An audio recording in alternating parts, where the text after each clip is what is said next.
Hello à toutes et à tous. Aujourd'hui, on va passer en mode film catastrophe en parlant de l'événement de Carrington, la pire éruption solaire jamais enregistrée, et des conséquences catastrophiques qu'un tel événement pourrait avoir aujourd'hui.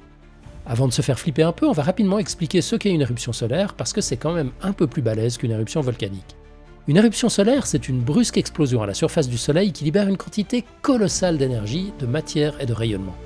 Vu au télescope, ça fait de superbes images, mais on ne se rend pas forcément compte de la taille gigantesque du phénomène.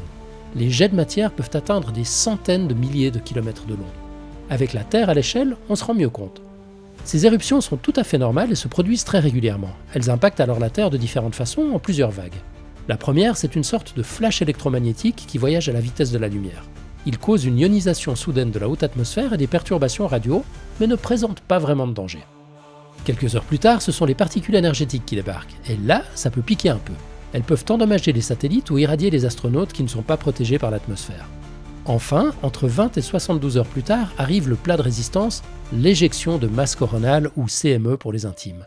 Cette bulle de plasma déclenche ce qu'on appelle une tempête électromagnétique. D'un côté, c'est plutôt sympa parce que ça fait des aurores polaires incroyables. D'un autre, ça perturbe fortement le champ magnétique terrestre et les variations de champ magnétique provoquent des courants électriques induits dans tout ce qui est long et métallique. Les lignes à haute tension, les pipelines, les rails, la de Chuck Norris, c'est le même phénomène que dans les plaques à induction mais à l'échelle planétaire. En général, les éruptions solaires ne sont qu'une bonne occasion de prendre de chouettes photos et il n'y a pas de quoi s'alarmer. Leur nombre et leur intensité dépendent de la phase du cycle solaire qui dure environ 11 ans. L'activité du Soleil varie fortement pendant ce cycle. Lorsqu'il est à son maximum, il peut y avoir plusieurs éruptions solaires par jour. Et de temps en temps, il y en a des énormes. Vraiment énormes.